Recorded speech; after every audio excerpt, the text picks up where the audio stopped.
Voilà, ça tourne. Bonjour François. Bonjour. T'as mis le casque aujourd'hui, ça glisse. Hein.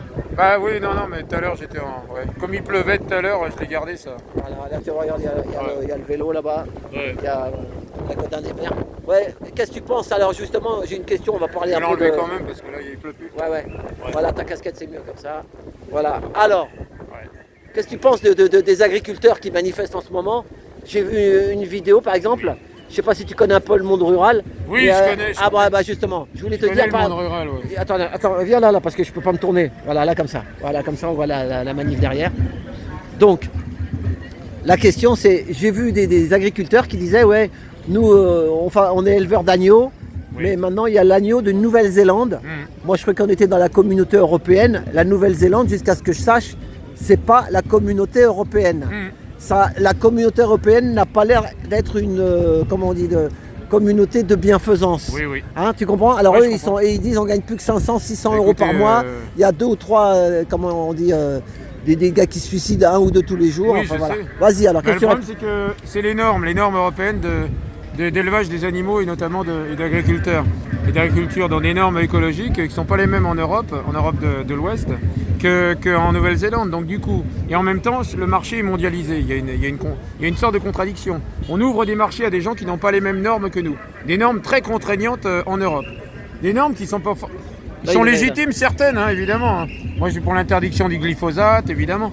Tout ça, mais si les autres, qui sont dans un marché ouvert, ils vont exporter des cultures au sein desquelles donc, le glyphosate a été autorisé, ça n'est pas équitable.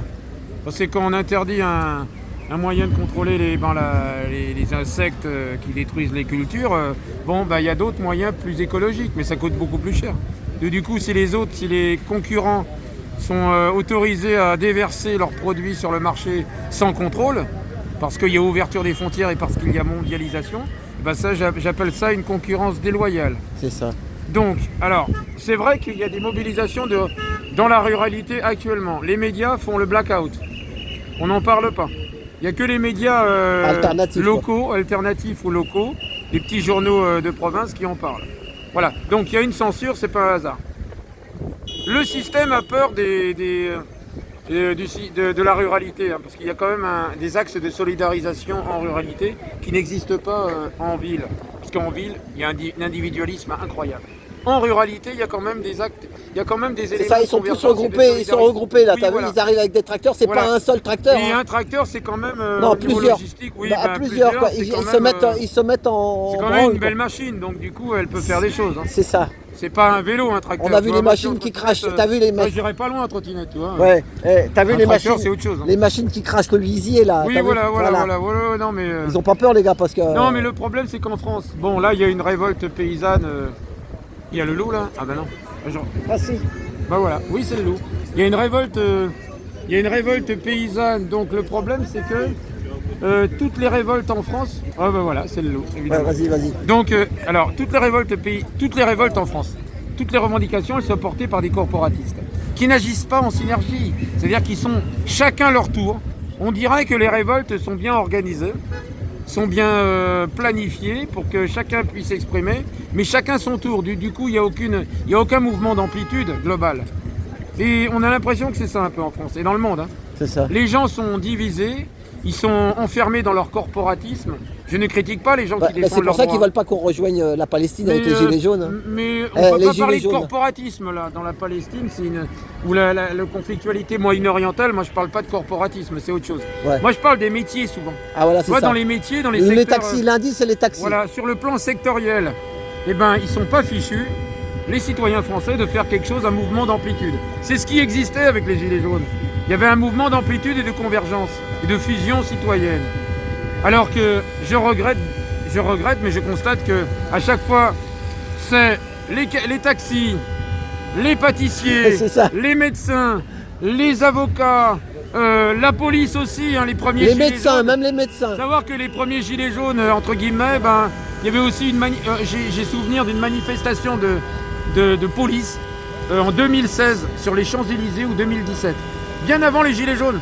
Mais ils ont été confrontés, ils ont été arrêtés par qui? Par la gendarmerie. Donc du coup, c'était un corporatisme contre un autre. Les gendarmes n'étaient pas en manifestation, mais les flics, ils étaient en manifestation. Et j'ai bien suivi le truc sur les réseaux sociaux. Je me dis, tiens, c'est bizarre. Bon, voilà. Mais pourquoi pas? Mais le problème, c'est que quand c'est corporatiste, ça n'a pas de puissance. La puissance, elle est dans la convergence, elle n'est pas dans la dissociation et dans la disparité et dans l'atomisation. Alors, il faudrait à un moment donné se mettre d'accord sur des slogans porteurs, quoi, quelque chose de... Les syndicats ont essayé de le faire, ils ont essayé, mais ça n'a pas duré longtemps. Parce que les syndicats sont aussi dans le corporatisme. Le droit du travail dans certains secteurs, apparemment, n'est pas le même que dans d'autres. Voilà. Suivant son importance, les transports, apparemment, ça a plus d'importance que d'autres secteurs. Bon, et des choses comme ça qui sont cloisonnées, référencées, compartimentées, atomisées, éparpillées. Voilà. C'est ça. Un mouvement d'amplitude dans l'éparpillement, ça n'a aucun sens. Et c'est ça que je constate. Moi, comme s'il y avait une espèce d'organisation, on laisse les gens parler, mais on les laisse parler dans leur champ restreint. Dans leur champ restreint. Entre soi. Donc entre eux, alors ils vont être encadrés par la police, etc., qui elle-même a des revendications, évidemment, et qui elle-même sera peut-être en manifestation un jour, peut-être, mais toute seule. Ah, ils sont déjà venus, la police. Il y a déjà eu des manifs de police aux Invalides. Mais souvent, c'est des manifestations très sectorielles et sur des problématiques particulières. Donc du coup, c'est pas des problématiques universelles, c'est des choses de gestion de base, des histoires d'effectifs, des histoires de logistique, des histoires de commissariat insalubre ou des choses comme ça, qui se défendent tout à fait, évidemment, c'est logique. Mais ça reste cloisonné, quoi. Ça n'est pas universel comme portée. Et c'est ça que je constate. Voilà, donc voilà, ce cloisonnement, c'est bien gentil, mais à un moment donné, il faut en sortir. Et la paysannerie actuellement, ou le secteur agricole, bah, c'est pareil. C'est du corporatisme, alors... c'est ça. Et dès voilà. qu'ils ont une petite revendication, on leur dit, bon, voilà, on leur donne... En plus, c'est très divisé, le secteur agricole. C'est ça. C'est très divisé. Entre les très grandes exploitations qui sont, les qui gros. sont en Essonne, les très très grands exploitants, entre ceux qui font de l'agriculture intelligente et biologique. Donc c'est des petites... la Confédération paysanne. Petites zones, voilà, il y a la Confédération paysanne qui est plutôt... C'est dans l'arrière-cour de mai 68 en fait. Et il y a la FNSEA, ça voilà. c'est les gros. Les FNSEA, c'est les on les connaît par cœur à force qu'ils nous les mettent tout le temps. José Bové, c'est plutôt les nostalgiques de ceux qui ont immigré, tu vois, dans le Larzac et tout, post-68 art. On le voit plus lui, on sait même pas si mais il est toujours là, je pense. Ouais. Je crois qu'il est encore député européen, je suis pas sûr. Mais là-bas, dès que t'es là-bas, tu peux plus parler. Ou tu prends ton salaire. Tu peux parler, mais on t'entend plus. À un moment donné, t'es assagi, quoi. Il y a aussi l'âge et tout.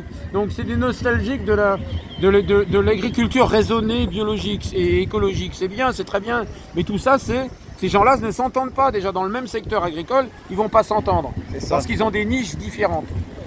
Ils ont des financements différents, ils n'ont pas les... Alors du coup, déjà dans un secteur corporatiste, si on considère un secteur, l'agriculture, il y a déjà 10 atomisations, 10 divisions, 10 impossibilités de se rejoindre, 10 raisons de ne pas coaliser. Donc du coup, et c'est vrai dans tous les secteurs. Voilà. Donc, et là c'est une manifestation pour la problématique du Moyen-Orient, et demain il y aura une manifestation pour la problématique dans le Donbass et en Ukraine. Alors que ce soit les Russes ou les Ukrainiens qui organisent, peu importe, mais à un moment donné, la problématique est la même. Qu'elle soit du côté russe et ukrainien, il faut arrêter la guerre. C'est la paix, c'est une grosse manif, une grosse manif pour la paix. Du coup, les gens sont cloisonnés, ils sont divisés. Alors, Et il y a toujours un parti qui les mène. La dernière fois, c'était la LFI, je sais pas quoi, là, oui, qui les menait. Alors ça veut dire que si tu vas là, tu es derrière Mélenchon. Voilà. Mais non, mais juste, moi j'ai toujours été dans des manifs que j'ai choisis et ça veut pas dire que je cautionne tout ce qui est dit. Voilà, pas du tout. Je cautionne un élément de la problématique, mais le problème c'est que comme je suis seul à le dire, personne ne l'entend. Donc du coup, c'est vrai, il y a un phénomène de masse et les gens quand ils voient une masse avancer sur un boulevard, ils se disent ah oui, ils voient un gros slogan, ils se disent ah ouais, tous les mecs cautionnent. Mais une manifestation, comme dirait le loup là, c'est une sorte d'égrégore. Hein. Donc c'est un golem en fait. C'est les gens en fait, ils vont mettre de côté leur discernement, leur intelligence analytique, on va dire, et ils vont devenir, entre guillemets, bêtes. C'est-à-dire, ils vont simplifier à outre. Mais c'est l'acte en soi qui consiste à faire manifestation, c'est un esprit de corps. Donc, du coup, on simplifie tout et on agit selon un slogan. Donc, du coup, les individualités sont mises de côté. Bon, ça, c'est bien. Si c'était pas corporatiste, ce serait bien, parce qu'on aurait affaire à une très grande masse. 1 million, 2 millions, 3 millions. Et là, il y a un golem énorme. C'est ça. Tu vois, il y a une espèce de golem, une espèce d'alchimie de groupe. Il y a quelque chose de fort. Mais l'alchimie de groupe, quand elle concerne un petit groupe restreint, Bon, c'est intéressant pour les personnes qui manifestent, mais on n'ira pas loin avec ce genre de dynamique. On n'ira pas très loin. C'est ça. On n'ira pas très loin, ça je peux le dire. Mais bon, il faut toujours être présent. Hein, les gens même qui sont présents. Voilà, bravo. Ça va Pierre? Camarade de Marseille. Il vient de Marseille. Moi, tu vois, je pourrais pas faire ce qu'il fait. Venir de Marseille ou du fin fond de la Et France. avec un fauteuil en plus. Moi, je pourrais jamais. C'est 10 fois plus difficile. Hein. C'est énorme. Il y a une volonté indéfectible. C'est ça. Une volonté incroyable. C'est ça. Il a toujours été là. Il est fort. C'est un esprit fort. Voilà. Et t'as vu ce qui s'est passé dans le métro aussi Oui. jeudi à Châtelet là? Non. Ah t'as pas vu? Non, Mon mais fils vas-y, il était dedans pour aller au boulot. Je lui dis fais gaffe, il y a un truc à Châtelet. Il me dit non, je suis. C'était à quelle heure? On va à 18h. Oui. Le RER B et RER A fermé. Oui. Oui. À cause d'une inondation, je sais pas, est-ce qu'une Ah fuite oui, d'eau. d'accord. Oui. Oh là là là là. Mais là, t'aurais vu le monde qu'il y avait là-dedans. J'ai vu des images là, incroyables. Ah oui, Paris, les inondations. Je sais pas si c'était inondé, je sais pas ce que c'était, mais enfin bon. Bah écoutez, oui. Mais on aurait dit, comme tu dis, un golem là. C'est tellement de monde Mais que oui, ça faisait. mais c'est le fait de golem. Voilà, mais j'en parlais à là Rémi pour tout à démoraliser les gens. Pour J'en démoraliser parlais, les gens. oui. Mais c'est le phénomène du golem, c'est-à-dire, qu'est-ce qu'un golem? Enfin, on va dire un égrégore, comme dirait le loup là. Ouais. Bah, lui, il saurait mieux en parler que moi, évidemment. Mais donc, c'est quoi un égrégore? C'est une accumulation d'individualités intéressantes. Tu vois, c'est une masse qui monte. Alors, le problème, c'est que l'égrégore constitue une espèce de golem. Hein, je simplifie abusivement. Et ce golem-là, il a tendance à se retourner contre les individualités quand elles sortent du rang. Donc, le paradoxe absolu, c'est que l'individu construit le golem, nourrit l'égrégore, en termes d'énergie, de transfert d'énergie, d'intelligence, d'action. Et en même temps, quand cet individu veut émerger en tant qu'individu, il va se remettre en retrait, il va avoir l'esprit critique, il va retrouver en face de lui ce qu'il a créé, c'est-à-dire l'égrégore, c'est-à-dire cette massification contre l'individu. C'est ça. On appelle ça, certains appellent ça l'État, le système, tu peux appeler ça comme tu veux, et en fait, chaque individu le nourrit. Et chaque individu peut en être la victime de ce système-là. Voilà, quand il se retourne, quand il comprend qu'il y a une faille dans le système. Et c'est le Grégor lui-même dans sa globalité qui va se retourner contre l'individu. Alors qu'est-ce que l'individu face à un État, face à un égrégore, face à un golem, face à une construction d'amplitude universelle? Et le mot universel, je l'utilise à dessein parce que c'est un mot qui a été retourné et trahi maintes et maintes fois dans l'histoire.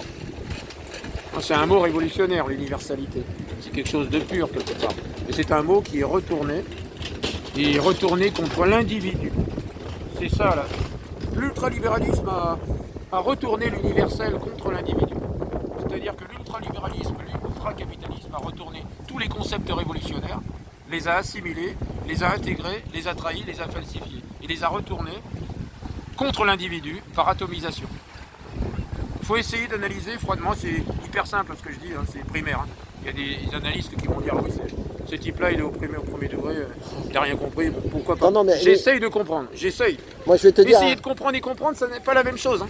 Mais au moins essayer de comprendre à son niveau avec ses outils. Pas qu'ils veulent, les gens qui nous gouvernent, ils veulent le consentement. Tu sais, ils font toujours les choses avec notre consentement. Oui, et ils ont les merdias. Le merdia, qui lui, il appuie dans tout ce qu'ils veulent dire. Dire ça c'est bien, par contre ce que les autres disent, c'est pas bien. Bah, et c'est ça, et les gens ils les suivent. gens qui gouvernent sont eux-mêmes dans un. Moi j'ai tendance à parler de. Bon, ce concept d'égrégore, j'y tiens. Là, avec le loup, j'ai eu un point de focalisation sur ce concept-là, parce qu'il a sorti les bons concepts. Alors à sa manière, hein, une manière un peu. Et comment il expliquait Non, mais moi c'est à lui de reprendre le relais là, par rapport à ça, parce qu'il a fait des recherches en métaphysique, en ésotérisme et tout ça. Donc, eux ils jouent avec ça beaucoup, hein. Mais eux ils jouent avec ça, les politiciens. Évidemment. C'est de la magie un peu, comme dirait l'autre. Mais il y a un côté magique, il y a un côté analytique, il y a un côté de cryptologie, hein, de numération. Alors ça dépend. Quand c'est facile à traduire, c'est fait pour le kidam moyen, tu vois. Quand ça se complexifie, c'est fait pour d'autres personnes. À chaque fois, ça ne s'adresse pas au même niveau de conscience des personnes. Est-ce que tu connais la chaîne Epoch Time? Non. Eh ben, Epoch Time, écoute là, il y a des super vidéos là-dessus. Hein. Des gens qui s'y connaissent là-dedans. Oui, non, mais la numérologie... Bilran, tu connais Bilran? Non, pas du tout. Anne Bilran, quelque chose comme ça. Allez voir Epoch Time, et vraiment, il y a des choses bien. Et les mecs qui parlent pendant une heure. Ou si vous n'avez pas le temps de regarder une heure, vous faites la fin, la conclusion. Mais vraiment, ils disent... que c'est des histoires d'âme, des histoires sauvons notre âme, sauvons notre truc, enfin ils disent des... Écoute, de toute manière, moi, c'est une science la numérologie. Hein. C'est-à-dire que tous les actes sont cryptés, soi-disant seraient cryptés. Alors, je parle de conditionnel. Tout acte, tout événement politique majeur, toute décision aurait une traduction cryptologique. En fait. Après, c'est une question de niveau de cryptage. Et moi, je suis à un niveau très très bas de cryptage, évidemment, et la grande majorité est à mon niveau, quelque part. Donc, et du coup, il faut savoir... Alors, savoir que ça existe, ça ne veut pas dire qu'on est capable de décrypter toutes les situations. Mais déjà, savoir que ça existe, et savoir qu'il y a un niveau de cryptage cryptologique, on va dire, très très élevé, et que tout ceci se mélange avec l'ésotérisme, avec le kabbalisme, avec toutes ces grandes sciences. Et donc, du coup, il faut savoir que ça existe. Il faut savoir qu'il y a des gens qui ont un niveau de conscience surdimensionné, au-dessus du niveau lambda de conscience. C'est ça. Et que ces gens-là travaillent une trame, une espèce de construction, visiblement, que j'arrive pas à discerner. Mais je vois quelques petits exemples qui sont bizarres. Je vois des petits événements comme ça qui arrivent, qui se synchronisent les uns dans les autres et que j'ai identifié comme, entre guillemets, bizarres. Mais je n'arrive pas à comprendre. Alors je me dis, tiens, apparemment... Il y a beaucoup de cachets, il y a de l'occulte, il y a de l'occulte. Oui, je peux Occultisme, supposer c'est occulte. Mais je n'en sais pas Occulte, plus. mesdames, occulte, Non, occulte mais les l'hésitation. sciences occultes, il y a des choses... Pour le kidam moyen, les sciences occultes, c'est souvent ça s'arrête au concert de hard rock ou des choses comme ça, tu vois, où il y a tout un tas de symboliques. La grande majorité des gens qui vont dans les concerts de hard rock où il y a tout un tas de symboliques ésotériques, ils n'ont pas conscience des concepts, ils n'ont pas conscience de la symbolique portée. Alors, les chanteurs ont-ils eux-mêmes conscience de la symbolique qu'ils portent sur eux ou dans le spectacle globalement? Ont-ils conscience? J'en sais rien. Je pose la question. Hein. Moi, j'ai pas la réponse. Ouais, c'est ça. Pourquoi pas, mais voilà quoi. On est dans l'inversion en fait. Parce que les religions, la pire des choses, relativement, je pense que la pire des choses dans cette humanité, c'est l'inversion des valeurs, quelque part. Quand tu as une valeur juste qui est investie et qui est retournée contre elle-même, c'est la pire des choses. C'est ça. Moi, je pense que c'est la pire des choses, c'est l'inversion. Donc c'est en interne. Cette affaire-là, elle se passe en interne. C'est pas externalisé en fait. C'est au cœur du système. De notre système que nous avons nous-mêmes fabriqué, par notre présence. Là, tu es en train de filmer, dans un flux informationnel, un flux crypté évidemment, tout ça c'est de la programmation. Et tu es dans l'égrégore. Tu le nourris, tu le construis. Et moi aussi, en parlant, je donne de l'énergie à l'égrégore. Mais des Vous fois, construisez un golem. des fois, on sait qu'on dérange un peu, je sais pas pourquoi, mais on sent des fois qu'on dérange. Non, on ne dérange pas forcément. On fait partie de l'égrégore. Donc du coup, on est constitutif de ce système-là. Même si, alors je t'ai dit, l'individualité peut être ciblée par le système global. Et c'est ça le problème. C'est ça le problème. C'est qu'on est à la fois constructeur du système et victime potentielle du système. C'est ça. Donc, dans son individualité propre. Et une individualité, plus une individualité, plus une individualité, plus une conscience. Et ça, à l'échelle universelle, c'est combien? On est combien? 8 milliards? Voilà, imagine la portée. 8 milliards d'êtres qui pensent en conscience et qui construisent une espèce de trame. Avec l'IA, tout ceci se ramifie. Avant l'IA, il y avait une disparité complète entre les peuples, tu vois. Là, maintenant, c'est globalisé. L'IA est en train de ramifier toutes les énergies de convergence ou de dissonance, ou de toutes les analytiques individuelles. Et ben, l'IA est en train de les regrouper, de les ramifier et de les mettre en correspondance. C'est un réseau, c'est comme un peu un réseau sensitif d'axones, un réseau nerveux en fait. C'est une trame mondiale, je dirais, un peu à l'image du système nerveux en fait. C'est des ramifications, et on sait très bien que dans un système nerveux, par exemple, tu coupes une main, et bien le système, regarde, tu te coupes un doigt, la chirurgie peut te le remettre. Et après, le système, l'irrigation nerveuse, et bien elle va se reconstituer d'une autre manière, pas de la même manière qu'elle était originellement avant la section du doigt. Et bien nous, c'est un peu comme ça, tu vois. Il y a des gens qui intègrent le système et qui vont être dans l'irrigation. Ils vont constituer des liens neuronaux, et ben d'où l'intelligence neuronale. L'intelligence neuronale, c'est un concept intéressant. Tu vois, c'est une espèce de mise en contact avec l'ordre biologique et l'ordre immatériel, de l'énergie pure. L'énergie donc de l'impulsion électromagnétique ou électrique. C'est ce qui nourrit l'IA. Hein, c'est l'électricité, l'énergie de l'IA, quelque part. Mais en plus de l'électricité, l'énergie de l'IA, c'est l'information. L'information est-elle quantifiable? C'est quantifiable en matière de mégaoctets, évidemment. Mais plus que ça, est-ce quantifiable sur un autre registre que l'énergie, les kilowattheures, la puissance calorifique, tout ce que tu veux? Est-ce quantifiable autrement? Je pose la question. Peut-être que le loup qui fait la tournée là. Il est là, non? Des... Non, il est parti. Là. Voilà, non, il est. Ah, c'est pas le loup là? Ah non, c'est pas lui. Non, c'est pas lui. Non, c'est pas lui. Ah, c'est un autre. Oui, non. Voilà, donc du coup, voilà quoi. On pourra répondre à cette question. Hein. Bon, ok. Il a essayé de répondre à des questions qui me paraissent fondamentales. Eh ben, merci. Je pense qu'il y a répondu pas mal. Merci. Bon, je vais aller faire encore un petit tour. Oui. Eh ben, merci. Bah, samedi prochain. Merci. Oui, samedi merci prochain, François. dans la semaine, je peux pas, mais sinon, oui, bien sûr. Samedi. Je sais que tu seras peut-être présent dans la toujours semaine, avec sa trottinette, François. Oui. Voilà. Allez, on était place de la Nation. Bah, merci. Bon week-end. Voilà, bon week-end. Repose-toi bien demain. On va dire la room, ou l'espace. C'est ça. L'espace. Le chat. Voilà. Mais moi, il n'y a pas de chat. Merci les amis d'être là. Oui. Je suis à l'ancienne. Voilà, allez, salut Et François. Oui, un dernier petit message pour l'ensemble des gilets jaunes en général. Essayez de reconstituer les ronds-points. Même si vous reconstituez un rond-point sur lequel vous aurez 10, 20 personnes et même 5. Moi j'en connais, ils sont 2 ou 3. Hein, vous serez 3. visible. Même à 3, oui. Bah, mettez un drapeau jaune, des bleus, blancs, rouges, des drapeaux, tout ça. C'est ce qu'ils font. Hein. Moi je vous connais un visible. couple, Eric et... Voilà. Et les gens ne s'arrêtent pas forcément, mais ils klaxonnent. Souvent les gens klaxonnent. Ils vous ont vu, donc... à un moment donné, voilà quoi, c'est une petite cellule de pensée. Parce que les gens, tu sais quoi, des fois ils les regardent, ils se culpabilisent, ils disent eux ils luttent encore. Oui, et nous, qu'est-ce qu'on fait? Non, mais les gens ils pensaient que ça n'était que le carburant. Bah non. C'est ça. Bah non, ce sont des cellules de pensée constructivistes. Et là, la semaine dernière, un philosophe m'a donné une piste de recherche. Parce que moi je parle de pas mal du constructivisme sans savoir vraiment ce que ça veut dire. C'est une référence à l'art moderne qui était constructivisme, l'art du début du siècle, c'était un courant, du début du 19e, tu vois, le constructivisme russe et tout ça, c'était le Bauhaus et tout ça, c'est un peu... voilà, donc moi c'était ma référence, mais sinon, pour ceux qui sont intéressés, vous pouvez chercher dans la piste de Bachelard et de l'épistémologie. Si ceux qui sont intéressés par ce concept-là, c'est un concept fondamental, le constructivisme. Et tu les montres tes œuvres? En ce moment non, mais moi je fais des trucs avec du stylo bille. Il y a quelques années je les montrais. Oui, je les montrais, mais je te montre. Mais j'en ai justement là, dans le sac. Ah oui? Oui, j'en ai, mais c'est un peu. Voilà, la prochaine fois. Voilà, la prochaine fois. Ouais. La prochaine fois, je te montrerai. Tu me montreras quelque chose. Voilà, quelques petits bon, trucs. allez, bah vas-y. Allez, bah rentre bien. Salut. Merci François. Voilà, place de la Nation.